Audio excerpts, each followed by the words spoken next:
Go ahead, Tony. Perfect. So how many breakout rooms did we end up with? Um, I think so. What guys? What do you think is going to be the best way for you to do this? Um, do you want to key all your questions in, or should we just go around the room and go to each group and say, okay, what do you want? What do you want? I'm open to what you think is most efficient. I think people may raise their hands and just ask the questions. Okay, let's do that, and we'll just be Virtual interactive. hands, and then whatever will be in order, I think. Good. And I'll focus on giving you the answers. How about if you guys feel anything's being neglected or missed, just unmute yourselves and shout. All right, we can be as interactive as we like here. So who's going to begin? I can begin, if that's okay. Hi, Melanie. Hi. Yeah, sure, go. Well, the way this competency is built up assumes that you start with, or in consensus reality with the client, and that you really give back what you see, like emotions or whatever.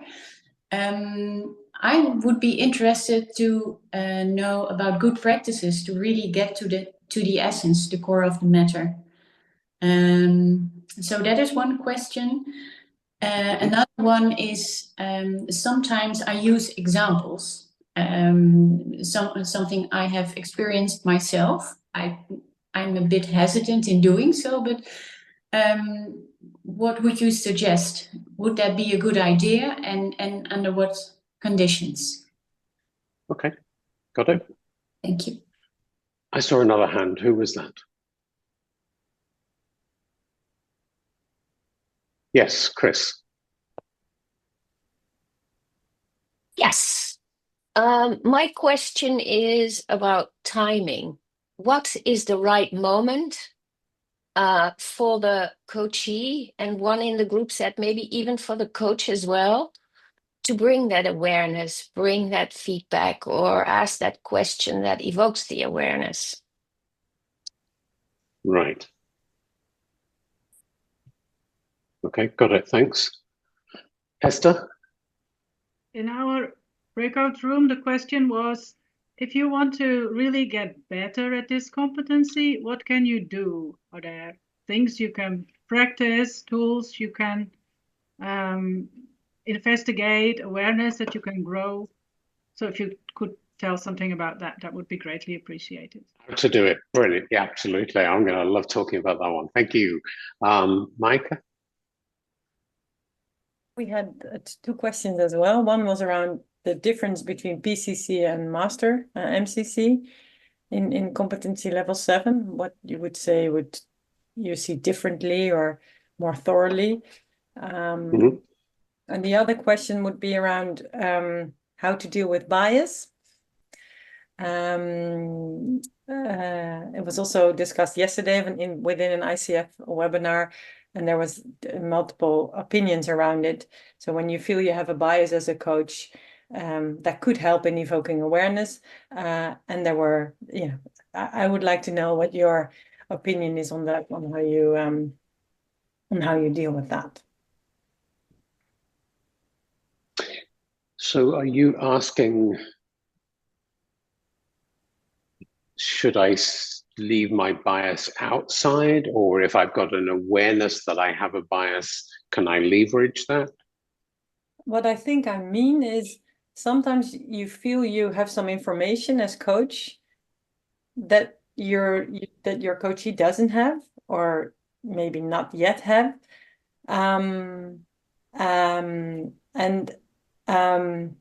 Yesterday there were different people saying, well, I would put the elephant in the room. I would say, hey, this comes up for me. What do you think?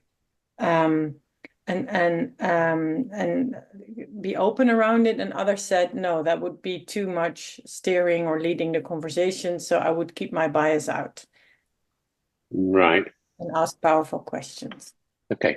And that's interesting, because that's not really bias, is it? That's simply something is coming up and you're sharing it. So yeah, we'll talk to that a bit. I've got some good stuff on that. Yeah. Great. Right. good. Vineet, you had a question? Yes, Tony. So I work specifically with a lot of senior corporate executives, CXOs, in a client corporate settings. One of the challenges I've seen is that since a lot of them are very, very successful as individuals in their they have a very fixed mindset when they come to coaching sessions in terms of what works and what does not work. Whereas how people experience them or perceive them as leaders is very different. So are there specific tools which can be used for clients who come with a fixated mindset and are not very open to some of these questions which are put forward by coach? Oh, that's interesting. So are you saying you have experience where you ask a question and they seem reluctant to answer it? They seem to be reluctant to look at things from a different perspective. Yeah. Okay. So I can give an example. I don't know, in case I have time, I can give Sure, take a minute and give. Like I've been working with a CXO who is likely in succession to become a CEO, very successful, young, 42 years old guy. Now, some of his leadership behaviors and principles is reason why he has been very successful. However, when I worked with his stakeholders, I realized he's a very, very poor listener. Yeah. Now, I was sharing some of these inputs with him during one of the coaching sessions and encouraging them to think from a perspective of, through questioning, from his stakeholders. Now, he was very closed in his mindset to accept some of these particular feedback or look at it from a perspective of how some of his stakeholders experience him to do that. I tried few tools with him to probably try and encourage to help him see a different perspective, a different viewpoint, but I think with limited success. So, and my sense is that, I'm sorry, one last quick point. My sense is when I work with a lot of very successful people, I come across these themes more often. Okay, got it. Right, I hear what's going on. Thank you. Lynn. Yes, hi, Tony. Hey. So some of the questions that came up are actually similar to what Vineet has shared.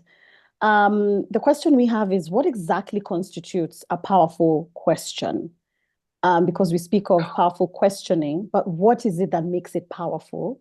And the context we had was particularly when you work with a client that is stuck in a specific arena or a specific box of thinking when you're basically having discussion. So as an example, maybe, the CXO Vineet is speaking of, maybe looking at things in one context, which is, let's say, work alone. But the particular challenges that are arising are potentially, you cut across this person's life. So how do we disrupt that thinking? And once we've disrupted, how do we guide it? How do we guide it so that we do arrive at awareness?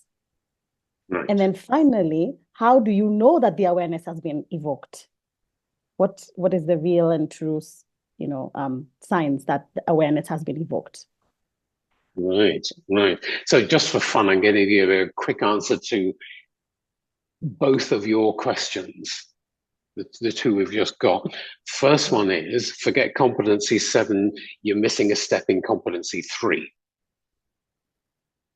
And to your last question, Lynn, that's not a concern for competency 7. That means you haven't done competency 8 yet. So we're going to play maths with this a little bit, but I'll explain that as we go on. Okay, let's get a few more quickly. Alexander, you've been patiently waiting there.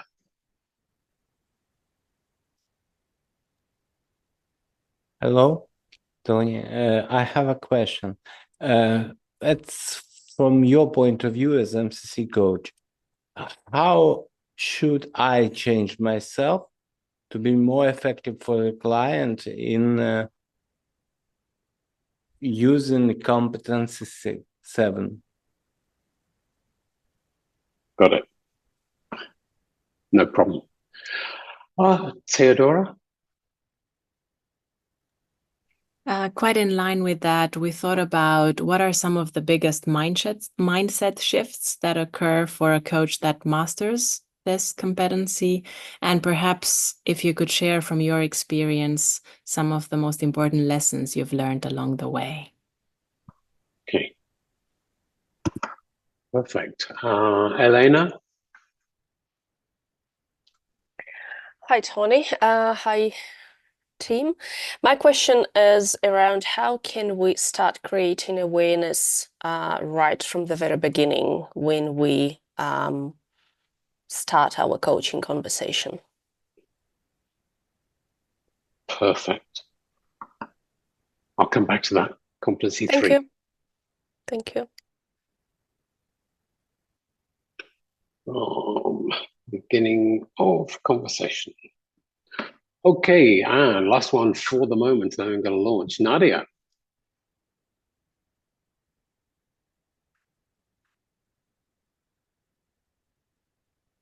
You're still muted, Nadia. Sorry. Thank you, Tony. I would like a practical example of a question that I'm quoting the competency, help the client explore behind current thinking, and I'm adding myself, without being directive or without orientating the client.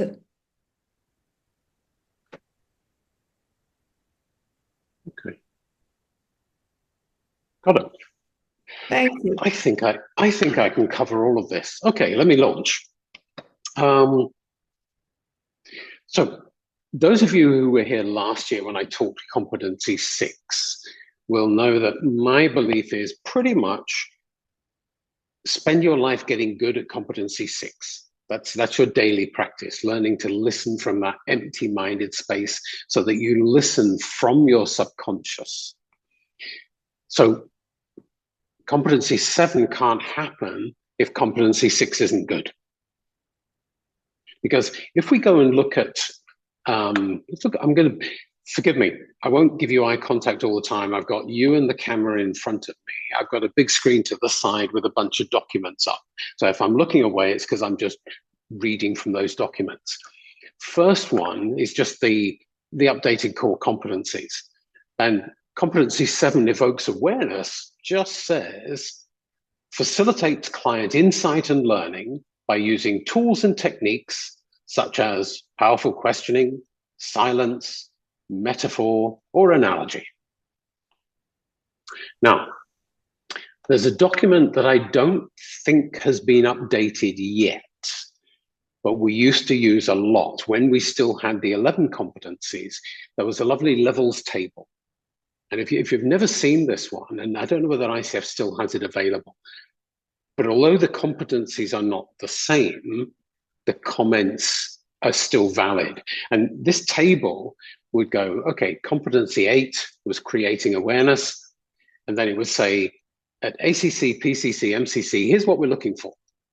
But the most important and fun bit was the second paragraph on the document, which says, if you do this, you'll fail. And for each level, it said, here's the stuff that's going to cause you to fail at each level.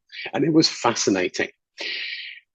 For creating awareness, it says the applicant will not receive a passing score if the coach drives the client towards a solution without fully exploring the issues that may be important to gaining complete solution or accomplishment for the client. Now, don't know about you, but time and time again, I see the relatively new coaches, we remember to ask at the beginning, what are we working on today? What's your goal? And then we dive into asking them questions to try and help them to figure out what they're going to do, what's their solution, what they're going to change. And this is one of those, to go back to that question about MCC, PCC difference, this is one of them. Yeah, don't go chasing the solution. So this is actually tapping into competency 3. Now, the only document I recommend you read is the MCC minimum skills document, because That's where you want to go eventually. I don't care where you are now, but why would you aim for anything less than where you want to get to eventually, right? You can teach mastery to beginners. So shoot for that. Now, if we look at the minimum skills document, it says, evoking awareness. We've got that same headline, but then it goes into detail. Considers client experience when deciding what might be most useful. Challenges the client to evoke awareness or insight. Asks questions about the client, about their values and needs and wants and beliefs. Asks questions that help the client explore beyond current thinking. Invites the clients to share more about their experience in the moment. Notices what's working to enhance the client program. And you know what? There's 11 of those kind of things. Now, who can possibly have all that level of detail of what you've got to do in your mind? How can you possibly be listening if you've actually got this list of 11 detailed things that it says you're supposed to do? And the answer is, you can't.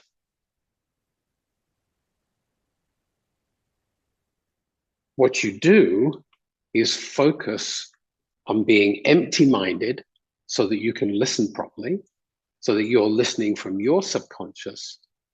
And then you focus on pushing the client down into their subconscious. Now, in the same vein of the headline thing says, use techniques such as powerful questioning. What was it you just asked me? So what is a powerful question? And you will find training schools, you'll find books out there published of, here's the 100 most powerful questions.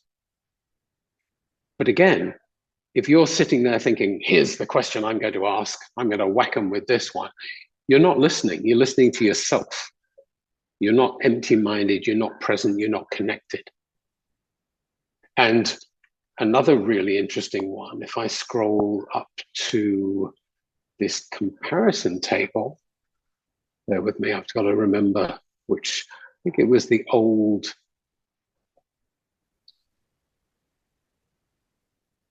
questioning. Where was questioning before? Number 6 used to be powerful questioning.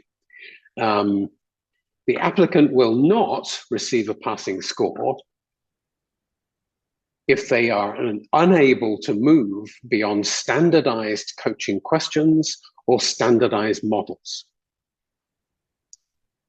So that means if you walk into the coaching session with a bunch of prepared questions, you're going to fail, because you're just looking for a place to whack the nail with the hammer that you've got.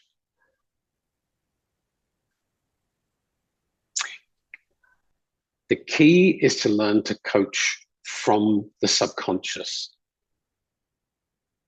Your brain is your mainframe processor and the database of all your knowledge and experience. And what you have to learn to do is trust your subconscious. So when I walk into a coaching session, I am going to focus on being clear and empty-minded as I walk in. I'm then going to focus on energetically connecting with the client. And I'm going to get out of my own way and trust that as they start to speak, my subconscious is going to pull the next question up. It's a response from my subconscious to whatever the client has just said. That, what's just happened with the client, is the source of my next question.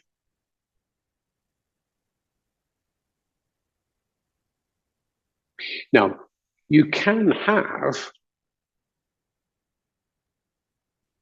good questions that you've learned. So I'll give you the definition of a powerful question. It's one that triggers thinking. Because coaching is the process of making people think. That's it. And you make people think by pushing them down into their subconscious. And the further down they go, the faster the thinking happens. So even if you only ask one question, that's good enough, as long as it keeps them thinking. So the skills you need to work on, I mean, so I'm leaping between your questions as we go here, so you can see as we make the connections. How do I do it? Fourth question was, how do we do this? So the way you do it is learn as many questions as you can. Yeah, read those books of here are great questions, store them in the database, and then forget them. And trust your subconscious. You will find then that you go into a coaching session, and if you're being truly empty-minded, the client says something or there's an expression on their face, your brain works on pattern recognition, and suddenly your subconscious will go, ask them this. When a question, as we say, pops into my mind, what's actually happened is you've done some deep processing very fast, lower in your subconscious, and the answer in terms of here's the question to ask has just popped up into your conscious awareness. And similarly, with the analogies and the metaphors, where do they come from? They come from the client. Now, the interesting bit is they may not say it. So if you go to my YouTube channel, I think there's a couple of the sample demonstrations I've done over the years recently. And there's some where you'll hear metaphors being used, and the group will go like, where did that come from? And it came from the client. It wasn't one I'd ever used before. And it comes from the client from the energetic level. And it's only when you do your competency 6 properly and learn to listen empty-minded that you can learn to start creating an energetic connection with the clients. And this is just science. Okay, coaching exists at 2 levels. We have Newtonian physics and ACC, PCC, and even just over the bar at MCC, it can all be done by Newtonian physics. The difference is to get the MCC level, you've got to be coaching without models. You've got to be there, present, connected in the moment, and just letting go of all the models. The other level is the degree of mastery that you have, and that is beyond MCC passing, and that is the degree to which you can use energy. Now, when you learn to listen empty-mindedly, you start to create that first ability to pick up the energy signals coming from people. And I'm talking just the basic physics. Drop the pebble into the water, you create ripples. The ripple is the visible indication that an energy wave is moving through the water. So when you learn to move the energy from your body and then release a little of it, if it's a strong enough release, it ripples the energy, which is the space between you and I. And if it's strong enough, it will ripple the energy that you are made up of. If you've ever encountered anybody who works with Reiki or TCM, traditional Chinese medicine, they'll go like, oh yeah, that's right. And what they'll talk about is that a physical ailment, a physical difficulty in the body is connected with a failure in the flow, a blockage in the flow of the energy. So TCM practitioners work on the energy flow to help heal the body. Now, your thoughts are physical. Your thoughts, not your mind, but your thoughts are electrochemical signals on the neural pathways in your brain. They are just physical. Coaching is the process of making people think, rewiring the neural pathways.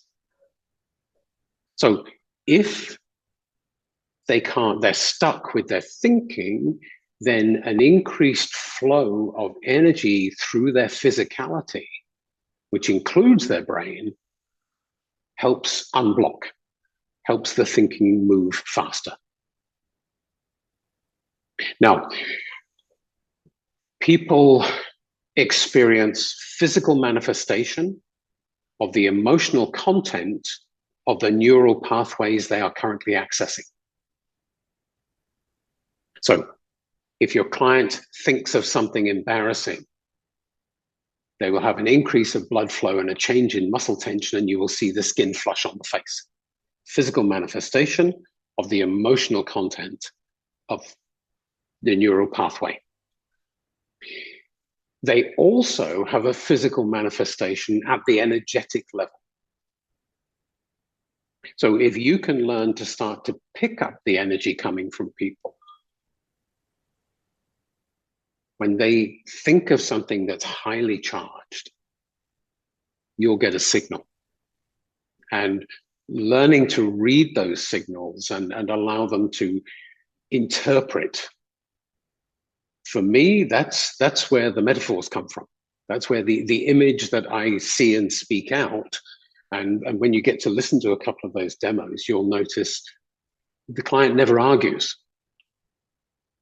I know there's one, the first famous one I did beginning of last year. And I was talking about some purple balloons. And the client didn't say, where did you get that image from? She went, no, no, no, they're not purple, they're gold. She didn't argue about the existence of the balloons. Just from where she was looking at it, they were a different color. So where did the balloons come from? They came from her. I've never used that metaphor before. It's not me. Can't imagine me ever dreaming up something like that. So your powerful questions come from your subconscious. They come from, you just sort of build them up over time. Yeah, so absorb, but never go into a coaching session with a plan of, here's my powerful question, because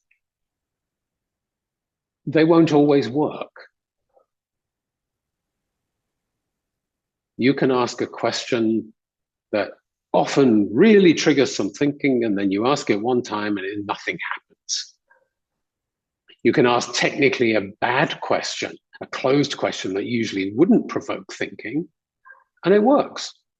Why? Well, maybe you asked it in a form of a challenge, which will often trigger some thinking.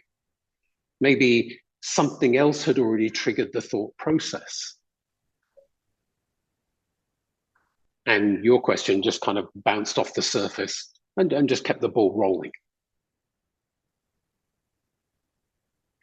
So don't have a plan. Remind me before we stop to actually share a couple of good questions that you can use from time to time. Oh, no, let's do that now.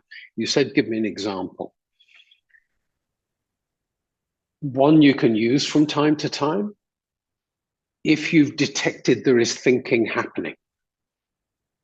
So remember, creating awareness, the competency all talks about how you've got to learn how to create awareness, meaning make them think. That's all it means. Creating awareness is just a fancy term.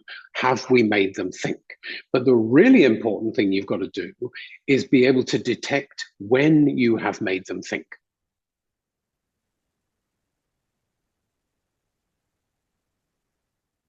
And when the thinking finishes, that's when it's time for you to ask whatever next you want to ask. So this actually ties into the whole thing about silence. You've got to, as a coach, you've got to get really comfortable with silence. Because if they're saying nothing, there's a good chance they're thinking.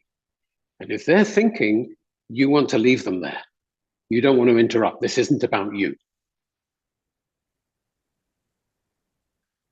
That links me back. So that question you said about sharing observations. It's perfectly okay if something comes up from your subconscious It's heard something, it's clicked something, and it's gone like, can I just share? It's perfectly okay to share. The difference, and why some people might describe it as this is your bias, is if you're going, aha, so you said such and such, which means that. Okay, there's you operating from your bias.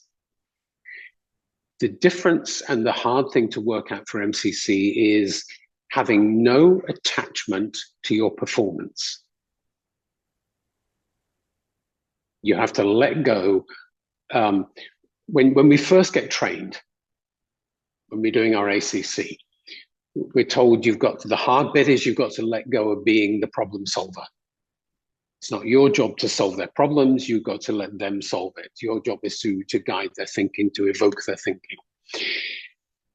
To get to MCC, you've got to let go of your attachment for the need for the problem that triggered the conversation to be solved.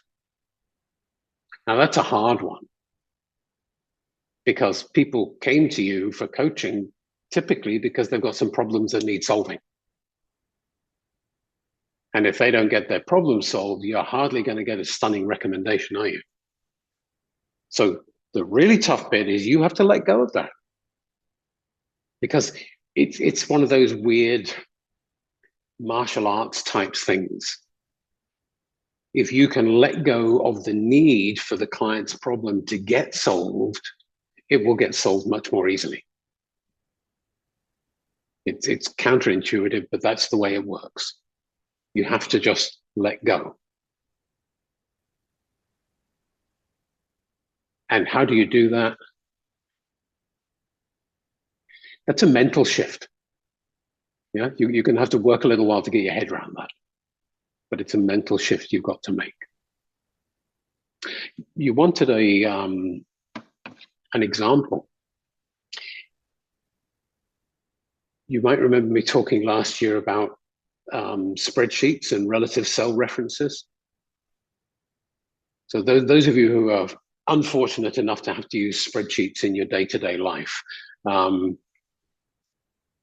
there are absolute cell references and there are relative cell references. Now, if you've got somebody thinking and you're spending most of the time keeping them down in level 1, level 2, maybe in level 3 of the subconscious, then what they wanted from the session, the stuff you agreed up front, has changed, almost guaranteed. What problem they're addressing has changed. So the reality is, after 10, 15 minutes coaching, you have no idea what's going on down in their brain. Because some of the universities have measured this.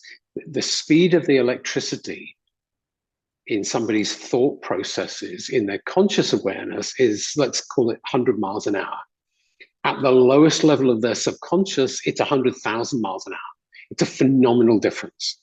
So even when the client has just said something, you can't repeat that back to them because you're out of date. The thought process has already moved on. So relative cell references allow for that. So if you've seen thinking happening, then you can be fairly confident that they're getting somewhere. So you could, for example, you could just comment that, so I'm noticing some thinking going on there. So tell me, in relation to what you needed from today's conversation, where are you now? And that will beautifully tap into whatever the latest thinking is.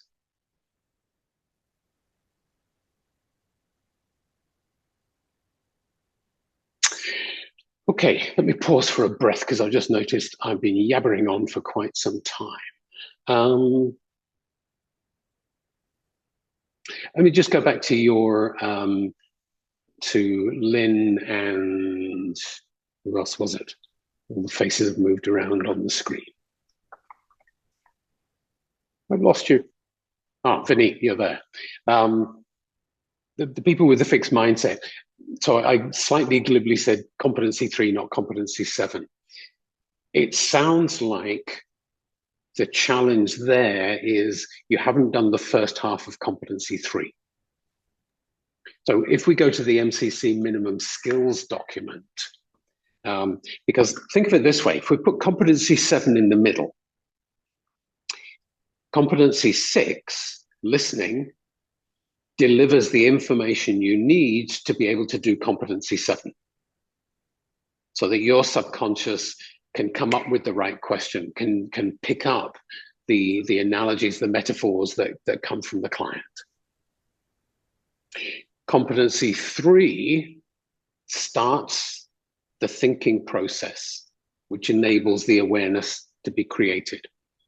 So it's not about saying competency 7 means I've got to have a load of questions to ask. Competency 3 is where you're asking the questions.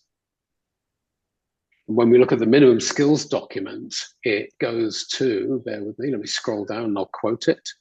The first half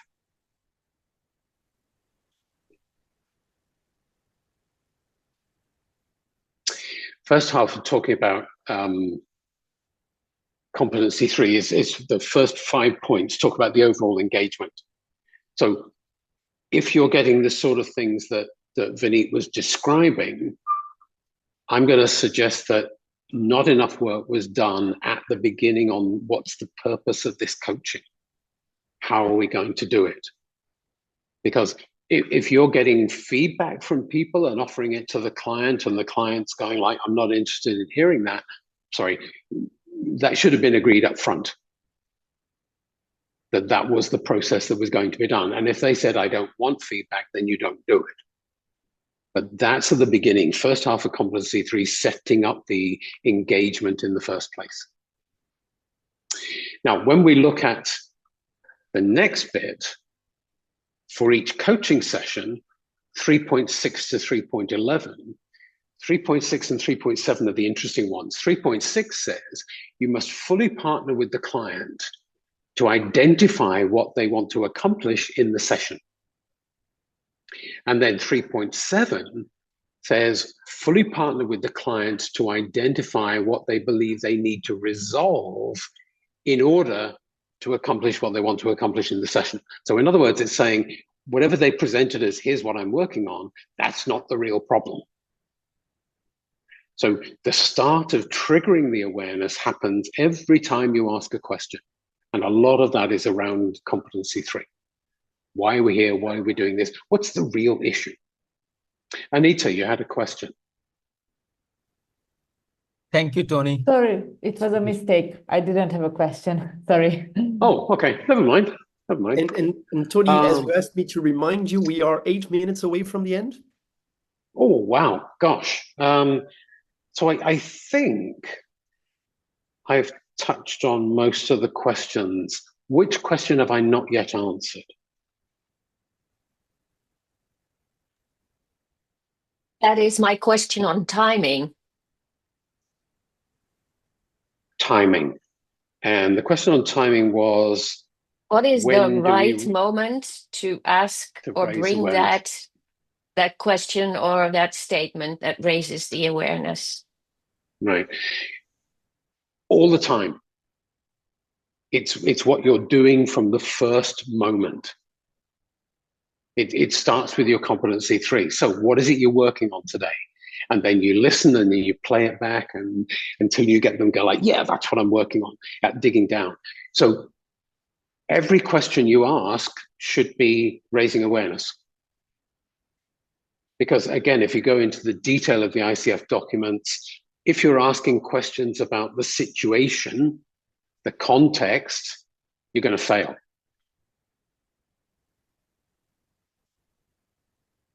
Don't go asking data questions. You don't need it. You don't need the context questions unless you are going to solve the problem. So everything you do, everything that comes out of your mouth should be geared. Coaching is, as I think I said, coaching is the process of making people think. And that's what creating awareness is. So with 6 minutes to go, I think, and I'm happy to be brought back if I haven't, I think we've touched on pretty much all of the questions that you did point, and I know we could spend 2 more hours talking about this. Two things I'd like to give you. I'll put it in the chat. One little freebie for you. Tony, you say coaching is a process to make people think, but is it also a process to make people feel? Well, that's what happens when they think. Your thoughts have emotion. Remember I said people experience physical manifestations of the emotional content of the neural pathway. So thinking is the process of accessing and changing neural pathways. They all contain emotions. And for me, that's a given. That's all. Yeah. So funny you mentioned that, because yes, I just realized the session I did for ICF Colorado last night. So we were teaching them an exercise for improving their skills on triggering thinking. And somebody was saying, I'm hearing lots of questions about thinking, but nothing about feelings. It's like, oh, why do you think they're different? People will experience emotions when they think. The question is, are you tuned in to, can you feel them? So it comes back to the energetic connection. I've just put in the chat, if you want a little bit more an overview of how this stuff ties together, there's a 5-part, 1-hour masterclass that carries a CCE credit, where you'll get a cert automatically at the end, which takes you through the overview of everything. And you'll see a bit more how I link all these things together. Feel free to go sign up for that and enjoy and play with it.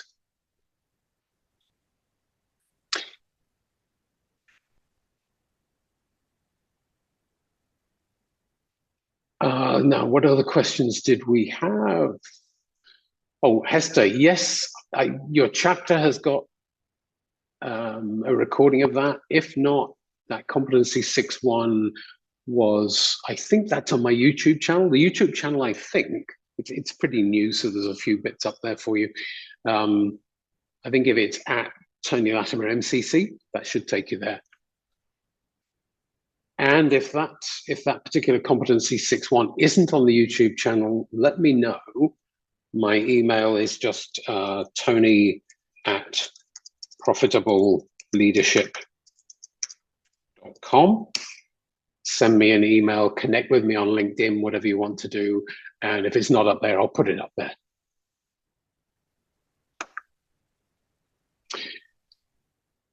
So, questions, comments, observations? Open mic and tell me what you want to say.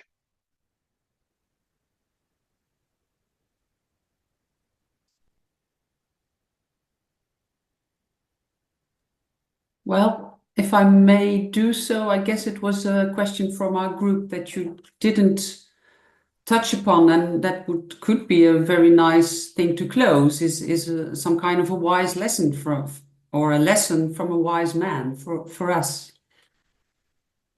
in getting masterful in this. What was your greatest lesson? Greatest lesson in terms of me getting here?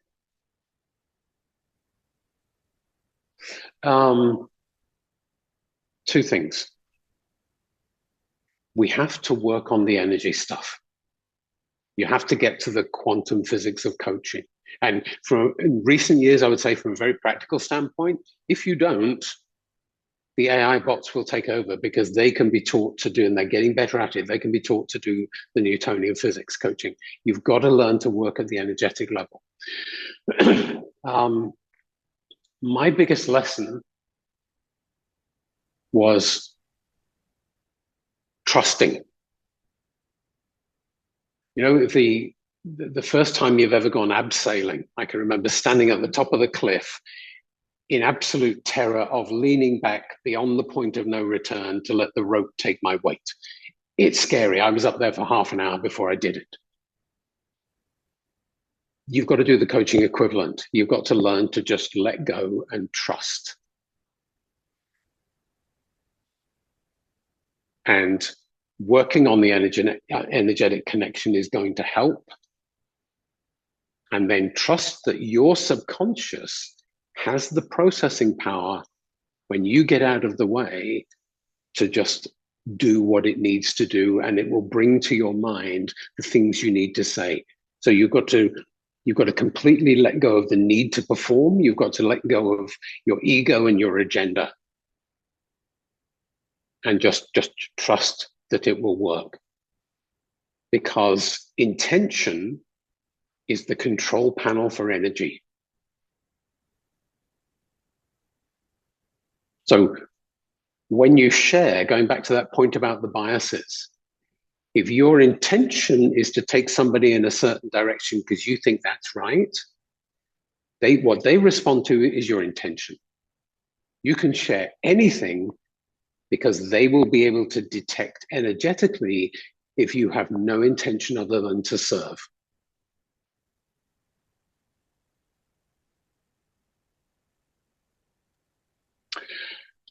Guys, we're spot on the hour. I like nothing so much as the train landing on time.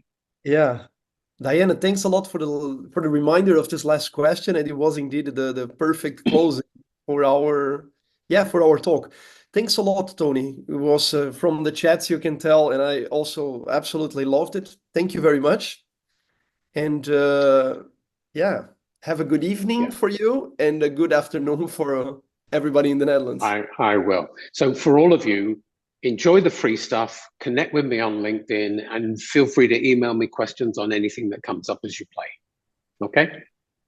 Tony, and where will the recording be of this one? Oh. Where do you guys, I don't know where your chapter hosts sit normally. So do I check with my chapter then? I'm in New Zealand. Oh, you're in New Zealand. Okay. So this one, maybe when I get it, I'll pop this one on the YouTube channel as well. Oh, thank you. Because they all go to, all the stuff I do goes into my Simplicity and Mastery program for my students, and then selectively I put stuff out for the public. But yeah, I'll do that as you've asked. Well, why not? Thank you. Thanks, Tony. Okay, you're welcome.